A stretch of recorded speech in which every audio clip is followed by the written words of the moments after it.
gente, bueno, nos encontramos en otra entrega de esto que es el poder del propósito, que nos miramos así.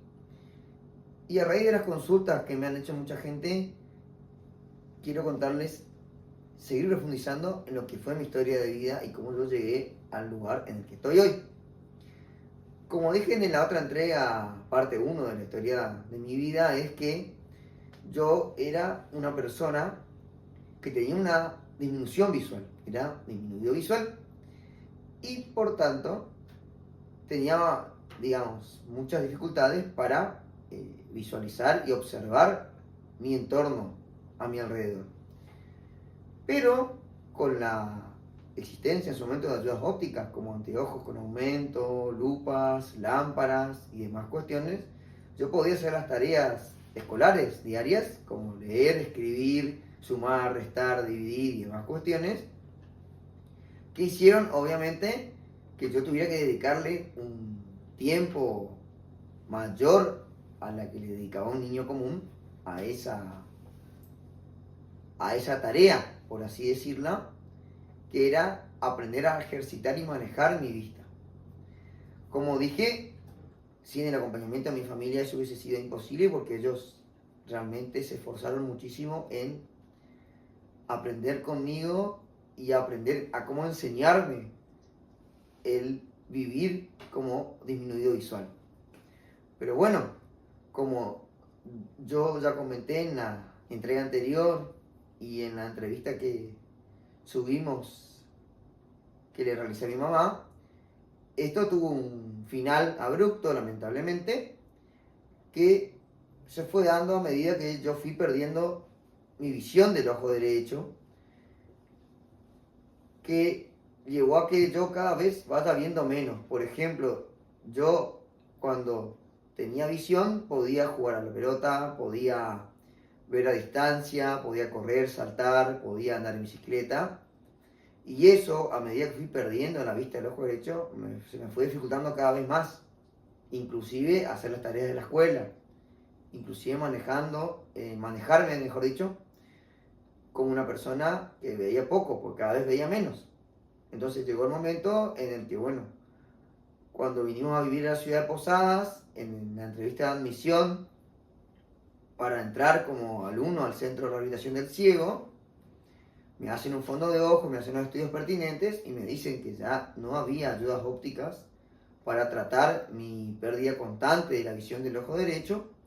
Y ahí es que, bueno, tuve que empezar a vivir como una persona ciega. ¿Qué significaba eso? Prescindir de que tenía los ojos. O sea, es como que yo ya no tenía los ojos porque en realidad yo ya no podía ver, me molestaba mucho la luz del sol, hasta el día de hoy me molesta. Y yo no podía fijar la vista en un objeto, en nada. O sea, yo solo veía bulto, como ya al día de hoy casi ni veo bulto, que era solamente ver que se me había un obstáculo enfrente y desviármelo. Pero eso ya lo hacía con la ayuda del bastón, después, digamos, de haber perdido la vista. Y obviamente fue un proceso que tuvo muchos vaivenes, porque tuve que aprender muchas cosas en poco tiempo, como aprender el braille, aprender a leerlo, a escribir, aprender a moverme como una persona ciega, aprender a manejar el bastón, aprender las calles de memoria, aprender un montón de cuestiones que me llevaron obviamente a tener que hacer una rehabilitación extra por contraturno para poder empezar a vivir como una persona ciega. O sea, mientras un chico de esa edad, entre los 8 y los 10 años, pasaba mucho tiempo de su tarde jugando, yo mucho tiempo tuve que invertir en manejarme como una persona ciega, en aprender a manejar mis manos, en aprender a hacer los quehaceres domésticos como una persona ciega, porque ya cada vez veía menos y ya después no vi nada. Por ejemplo, yo antes jugaba a los videojuegos y tuve que aprender a jugar de otra manera porque ya no podía ver.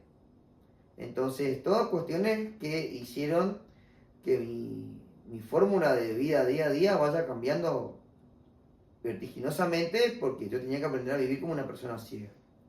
Es allí que, bueno, aparece, como dije, el Centro del Ciego, la Escuela del Ciego, donde me enseñan a vivir como una persona ciega y me permiten, luego de aprender a escribir y a leer el braille, incorporarme nuevamente al sistema educativo.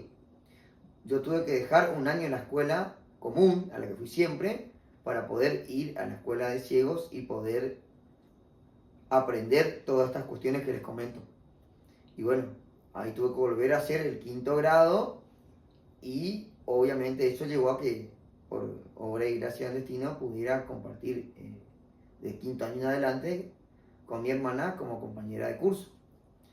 Y bueno, allí es que bueno, empieza mi vida como una persona ciega y yo transito mis últimos años de la escuela primaria como una persona ciega, estudiando, leyendo y rindiendo exámenes como una persona ciega. La mayoría de ellos eran orales y cuando eran escritos la maestra integradora me los traducía. Cuestión que siguió ocurriendo en la secundaria, se ponían en un sobre las evaluaciones, los profesores ponían en un sobre, cerraban el sobre y yo llevaba para que me las traduzca. Así que bueno, eso siguió ocurriendo hasta mi culminación de los estudios de la secundaria. Y bueno, después como persona normal que transita el crecimiento desde la niñez a la adolescencia, también tuve que adaptar un montón de comportamientos a los de una persona que no veía. Entonces eso llevó a que todas mis actividades domésticas, que me va a aprender a ordenar la ropa, aprender a vestirme como una persona ciega, que es ordenar todas las cosas en un orden determinado para poder saber qué cosa está en cada lugar, aprender a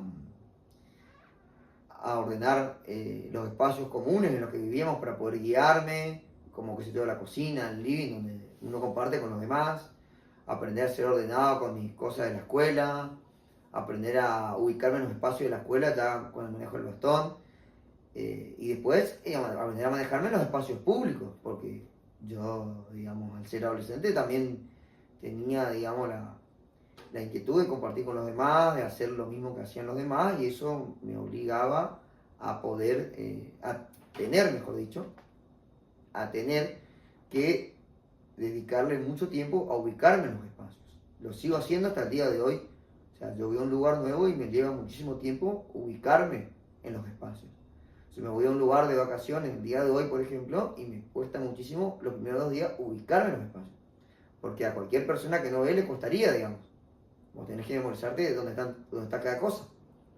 Y eso tuve que hacer en mi transitar por las instituciones educativas, sea en el Colegio José Manuel Estrada, en el Pedro Goyena, ubicarme en los espacios del colegio donde estaban los baños, en mi lugar en el aula, y un montón de cuestiones que hacen a mi orientación diaria y que hacían en ese momento mi orientación diaria, que fueron esenciales para poder compartir ese espacio con mis compañeros de secundaria, para poder compartir salidas con ellos, juntadas con ellos, o sea, era todo nuevo, pero con obviamente la ayuda de mi familia, la ayuda de mis compañeros, de mis profesores, de mi maestra integradora, también fue posible transitar esa etapa como cualquier chico, y bueno, así poder ir aprendiendo todo lo que implicaba, no solamente los contenidos de la escuela secundaria, que obviamente son más difíciles que la escuela primaria, sino aprender a hacerlo como una persona ciega.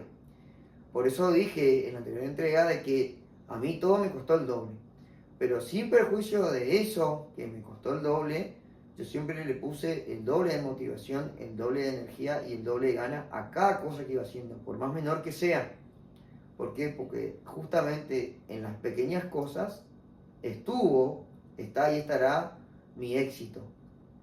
En haber hecho y en haberle puesto ganas a cada cosa, por más menor que sea. Por ejemplo, para darle un ejemplo, yo en el Centro del Ciego aprendí a planchar, aprendí todas las actividades de la vida diaria. Y cuando comenzaba a hacer cada actividad, me costaba muchísimo entender cómo yo podía hacer cada una de esas cosas. Pero con el entusiasmo y las ganas, yo compensaba lo que no sabía hacer. Y terminaba aprendiendo por repetición todo. Como en mi vida lo aprendí la mayoría de las cosas, que es por repetición. Hacer una cosa, equivocarse hasta lograr hacerla bien.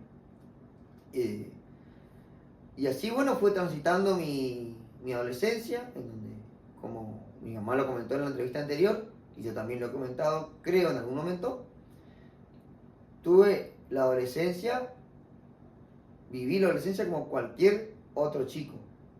O sea, hice lo que hace cualquier chico en la adolescencia, sin privarme de nada, pero siempre entendiendo de que yo era una persona ciega y que tenía que manejar el tiempo y el espacio en el que yo me encontraba siempre, o tratar por lo menos de estar adaptado para poder guiarme y para poder comprender en qué espacio y tiempo me encontraba. Cosa que para una persona ciega, como dije, cuesta el doble en tiempo y en interpretar qué significa cada lugar y qué barreras hay en cada lugar, porque las hay en todos los lugares. Así que me parece importante, con esta historia de vida que les cuento, decirles que nada de esto fue sencillo, pero que sin perjuicio de ello, yo tuve, tengo y voy a tener seguramente una vida en donde yo voy a poder hacer lo que hace cualquier persona. Siempre comprendiendo que tengo algunas limitaciones que los demás no tienen. Pero en mi adolescencia, qué sé yo hacía lo mismo que hace cualquier adolescente. Salía, me iba a eventos, me iba a la costanera, me iba al Parque Paraguayo en su momento, me iba a las casas de mis amigos y amigas, nos juntábamos en mi casa. O sea, siempre haciendo y viviendo una vida común y corriente, sin prejuicios de mi parte, ni de parte de mi familia, ni de parte de las personas que me acompañaron en ese proceso, que también supieron y entendieron que la forma más fácil de compartir conmigo era haciendo como que si yo no fuera ciego, aunque en verdad lo fuera.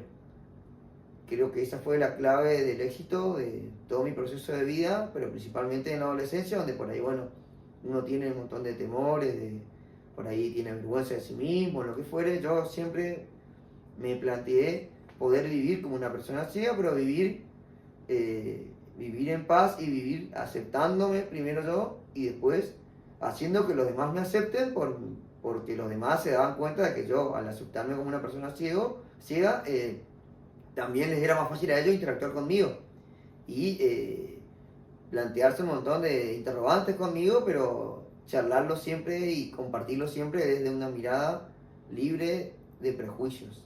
Por eso es que pude tener una adolescencia muy linda y hacer, como dije, lo que hacen los demás.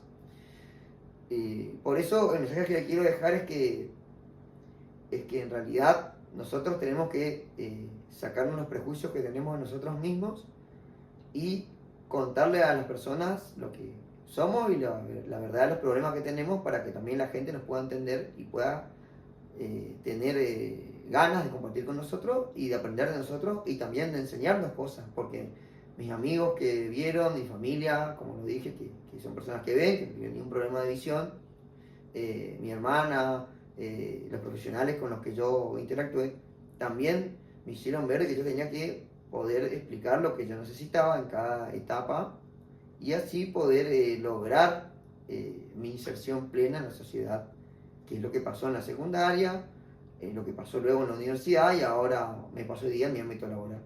Si uno no pide y no le comenta a los demás lo que necesita, también se genera, digamos, una situación en que los demás no saben cómo ayudarte. Entonces a mí siempre me ayudaron, siempre me comprendieron, porque bueno, yo siempre pude, con la ayuda de los demás, como dije, poder transmitir lo que necesitaba en cada momento de mi vida.